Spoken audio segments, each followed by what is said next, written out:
Hi everyone, this is Stephanie at Hightower Stitching with today's video, which is vintage quilt block treasures found in the closet. And it's going to be fairly short. It's just a share with a new project that I'm working on. So here we go.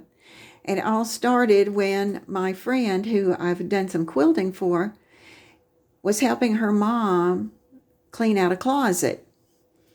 And down in the closet they found a bag. And inside were 42 8.5-inch blocks that were applique, like this one. And then I started hearing about the story. There were 42 blocks in there. And these blocks belonged to her aunt, who was her dad's sister. She was born in 1898 and passed away in 1958. She was quite young when she passed away, but within that time, she appliqued these blocks, and I want to tell you they are in great shape.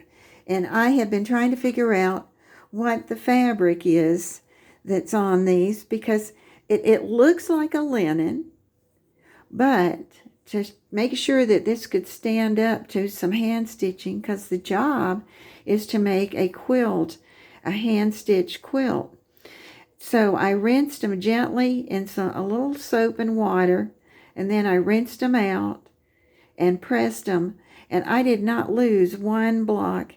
And I did a little tugging this way and tugging that way, and that seemed fine. And the neat thing about it is they're all different fabrics. It's amazing. They're all different. And so the task again was to make a quilt, but not to make it with 42, because she has a sister. And she said, take half of them and make a quilt for my sister, and then make mine of the other. And we can have them be lap or throw quilts when we get done. And then I thought, well, before I take on stitching them, I better go find a quilting needle and see if the needle will go through that fabric, because it just felt so funny, because even after I had rinsed it out, it was the same texture that felt like it was starched. So it's really neat. And if you notice the edges, they're torn edges. So I'm going to show you the collection. I've got one of the quilts that's ready to go on the rack. It's really been fun. There's no stopping somebody when there's a good project out there. And then I'll show you some of these other blocks. These are the blocks I'm going to use in the second quilt. And you know, one of my favorite signs, and I think my sister-in-law gave it to me, was every quilt has a story. And there's so much more I wish I knew about Aunt Titi, who made these blocks, and it's just amazing, and all the material that she collected. And then this is in black embroidery thread for that for the butterfly outlines and their body. So I'll tell you my favorite find. Well, we had a couple. It was a kind of amazing.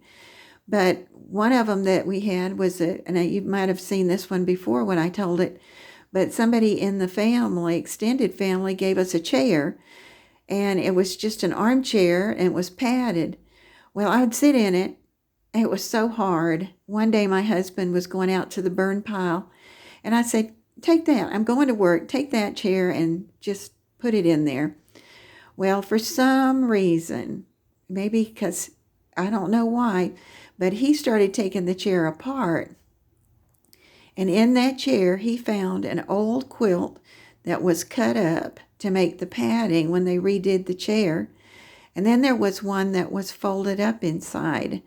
And I couldn't believe it, because I didn't have anything that was like that. So that was one of my favorite finds. With all those different colors in there, it was going to really be fun, because you'd have so many choices. But I came down to these three colors to put into the first quilt that I'm working on. Then here's the quilt that I've got ready, my sandwich put together. And then you're going to say, well, that's really big. Well, if you look at that colorful outside edge, it looks like little boxes.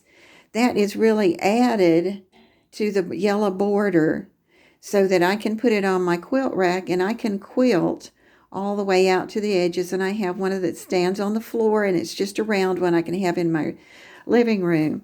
And I've got I've put sashing in it. I've got black posts in it. And I think the other one is going to start that same way, but I've picked out a different color for my backing. The yellow that's in the trim is going to go, is what's in the backing for the quilt. And I've got my thread together. I'm going to use gray, a tone of gray in the sashing. And in the yellow, I'm using a vanilla colored hand quilting thread. But this is really fun. And boy, did it make me nervous when I got ready to start. And I was so hopeful that these were going to be in good shape. But this is vintage blocks found in the closet from an aunt from way back when. Thank you for watching. This is Stephanie. There's no time code this time. Thank you.